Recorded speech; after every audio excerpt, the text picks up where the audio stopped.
I'll be doing soft pretzel bites with my little helper here. So let's go over the equipment we're going to need. A bowl, a silpat or silicone baking mat, a pot to boil water, a Hobart mixer, or if not, a regular bowl, a pastry brush, ramekin, spider, measuring spoons, and measuring cups. And most importantly, the dough hook for the Hobart or Kitchen-Aide stand mixer.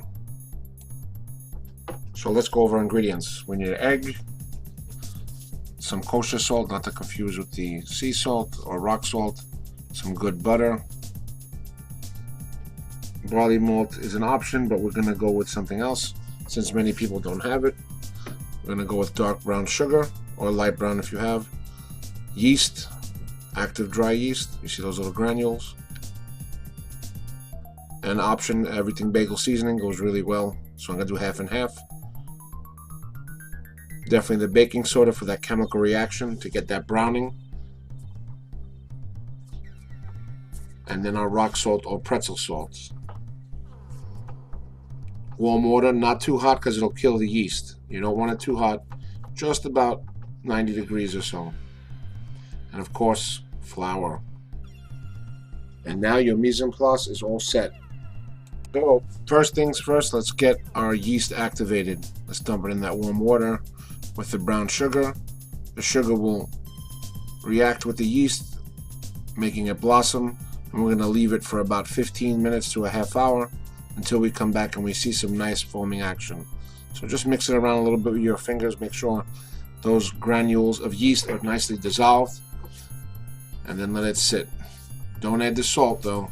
Salt will kill the yeast at this stage. So let's take a look at our yeast. Let's put it right in the mixing bowl, take out that hook.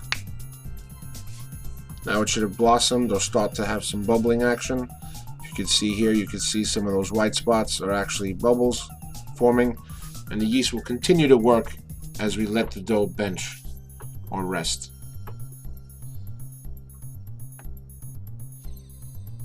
Now just another example, this is how you properly level a cup of flour if you don't remember. You've got to scrape the top off nice and level, not a heaping cup of flour. It has to be exact for baking. Now we can add the salt to the flour, and we're going to sift it together using a whisk. Just whisk that up a little bit. You don't have to use that sifting device. Let that stuff get nicely incorporated. Now we're going to add our melted butter into the yeast mixture. Give that a mix as well. Get it really incorporated, and then we're ready to add our flour. We're going to add the flour just 1 cup at a time. Put our hook attachment back on to our Kitchen-Aide machine. Okay, be careful if you're using this machine. Always turn it off before you adjust the settings, and never put the settings too high because then the flour will go all over the place. So we're going to do this in thirds. Okay, 1 cup at a time or in thirds. Start from low and then work your way up to 2 or 4 from stir. Never go too high because that flour is going to go all over the place.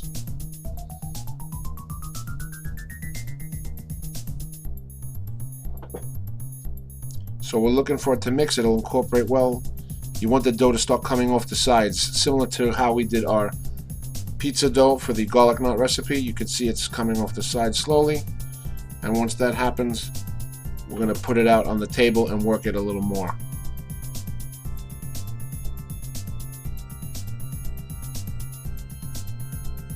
That's what we're looking for. Make sure it's all coming off the sides. Alright, cool. So let's flour our surface by throwing some flour across the way bakers do on their table. Make sure everything has flour on it. Your hands, the bench scraper or pastry cutter, grab that dough,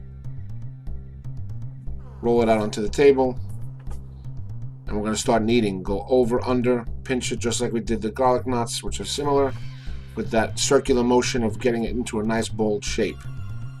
To give it the poke test, see how it comes right up. That yeast is really good and healthy. We've gotten it really working well and nice, and it's just springing right back, which is awesome. Okay, next up we're going to take a little bit of my favorite nonstick spray, Pam, and just spray it lightly. Don't go crazy. You don't want to add more moisture. Just a little bit. Just spray it just a little bit on the bottom so it doesn't stick. A lot of times if you put too much oil, put too much pan, it absorbs into the dough. Drop that dough in there. Let's cover that bad boy up with some saran wrap. Make sure it's tightly sealed. Cover it up with a nice side towel until it doubles in size. Alright, get a nice dark side towel. Put it in a dark spot. You can put it in a cold oven or even in a microwave. So now we see it's risen a little bit, not all the way up. There's the baby giving me a hand. Now we're at the final spot. It's risen really well. Give it another poke. You can see how nice and soft and delicate that dough is. I'm going to turn it out onto the table and start preparing it to be rolled out. Dust your board again. Make sure you flour your bench scraper or pastry cutter, whatever you prefer to call it. Alright, make sure you got a decent amount of flour. If there's too much flour, just scrape it right off. So I'm going to turn the dough out now. It should come right out because of the non-stick spray. Look how beautiful that looks. Don't degas it. Don't push it down too much. Don't be rough with it. Be gentle with that dough. Okay? I'm going to cut it into 6 pieces as even as possible, or we could scale it again like we did the other dough. And then I'm going to make them into little balls and let them rest on the side. Okay, remember, use that palm technique and rolling just like you would do a bread roll. And I also like to pinch the bottoms, like if you ever seen anybody make fresh mozzarella, you could kind of pinch and twist the bottom. And then set them aside. You can let them rest again if you want, but I like to just go from here, roll them out, and get ready to cook my pretzels.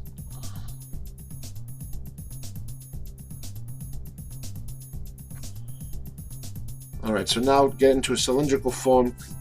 Try to not squeeze it too much. You're going to work from the middle out, rolling it. You could do that technique I just did by trying to lasso it, just let it loop back and forth like a jump rope. That kind of helps, but don't be too vigorous because you don't want to rip the dough. So I'm applying light pressure, not too much pressure, because I don't want to squish it. I want it to maintain its fluffiness, especially when we throw it in the water. You want it to be nice and fluffy.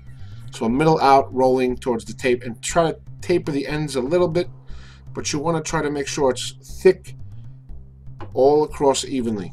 Okay, so you can let the gluten relax and let it sit for a while, come back in 20 minutes and roll it out again. It may be a little easier, but if you're impatient like me, just do it like that. So cut it like gnocchi and get it ready for the boil by assembling it on a parchment lined paper or your non-stick silpat or silicone baking mat. Okay, just arrange them nice and neat, nice and even. So real quick, if you want to do a regular pretzel, is a quick, speedy way to do it. Just twist, twist, double it over, but you have to adjust the boiling time. So get them in the spider, get them ready to be dropped into the boiling water. Okay, they're all looking pretty good. Make sure you add your baking soda. Bring it to a boil. Don't let it reduce. Don't let that water reduce. Just boil it, throw them right in, and work fast. So you're going to work from right to left or left to right, depending on what you prefer. So you go from into the water, drain it onto the silpat and sheet tray. So working fast. Put them in the basket first or the spider and then drop them in. Count for 10 seconds. It's faster than normal because I sped it up a little, but for 10 seconds. Then put them right onto that silpat. Okay. Make sure you tap them well. That first time I didn't tap it as much as I should have, but the next batch right here, you'll see I'm going to tap it well because you don't want them to steam. You want them to bake in the oven. Okay. Make sure give it a good tap. Where is it? There it is. Spread them out a little bit. Okay, you could use those kitchen fingers. Preheat the oven, 450 degrees. So tray everything up, have them nice and even. They look beautiful, they're boiled properly, just enough, just 10 seconds. Too much, you're gonna get aluminum-like taste from all that baking soda. You just do it for 10 seconds, and then we're gonna get them ready to be thrown in the oven. Look at them, they look beautiful. So we're gonna take our beaten egg and pastry brush and get everything ready to brush it on. The reason we do this is not just for browning and flavor, but it also helps for the salt or whatever topping you want to put on to adhere. I'm going to do half pretzel salt and half of the everything bagel seasoning. You could do poppy seeds, sesame seeds, whatever you like. You could always get creative, which I encourage. And now they're all ready to be seasoned. So I'm going to start with my pretzel salt, or the rock salt first. You want to put more than you think, because sometimes you see pretzels, they have a lot of salt. There's nothing worse than a baldy or a pretzel without salt. So make sure you pinch it close, not high in this case, but close to the surface of the top, so it will bake evenly on the sides, and that salt will, puff up on top. And you can always, pick some off or rub some off if you don't want that much salt. This kind of salt is so large and rocky, it will not absorb into the dough and melt, so you don't have to worry about the salt getting into that dough. If you have kosher salt or something else instead of this, just be careful how much you do put.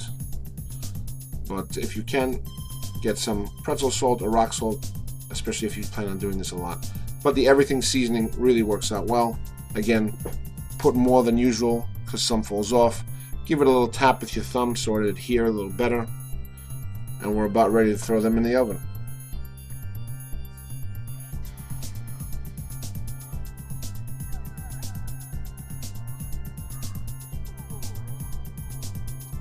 Alright, one final shot before they go in. Okay, put it at 450 for about 15 degrees, maybe less depending on your oven. Always check them. So halfway through the cooking process, check on them, and if you need to, turn them around. Look at them, they look pretty. And nice golden colors forming. I'm just going to turn them around, put them back in, another few minutes. So depending on your oven, about 10 to 15 minutes. Convection ovens will probably need less time, but always keep an eye on that. Alright, as always, these condiments are great. I prefer Meili and Grey Poupon, the grain and the Dijon. Okay, get your garnish plate ready. Me, I just put some apples, some pickled radishes, things like that. Look at them, they look gorgy. And now we got to finish them. And the way we finish them, which makes them really great pretzel bites, and you can see that crack down the middle that they have in that line, that's the sign of a great pretzel crust. So I'm going to be looking for that. So the way we finish these properly, we take some salted butter, and yes, salted butter, like Aunt Annie's, and we completely douse them with butter. Okay, you can dab it on. You don't want to brush it too hard because that may take the salt off, so just give it a dab. I mean, some people even soak them or toast them, but you don't want them to get, mushy, and then you don't want them to soak up too much of that butter. But use a good butter, like I always recommend, Kerrygold, and you're good to go. My mom? Baba approves. Baba approves. Yes. So the inside should be really nice and fluffy. You should have some of those beautiful air pockets. Nice crust on the outside. That crack going down the middle. You could use these for a ton of things. For catering, I use them for these mini sliders. You could do cream cheese with smoked salmon, a bit of sliced cucumber. Put it on a stick because everybody, well, let's face it, likes things on a stick. They're a little pretty. Then you do a ham and cheese with a little lettuce. Put them on a stick as well. Get creative with your final plate. Do some garnish, just a swipe of Dijon, a little thing of the grain mustard.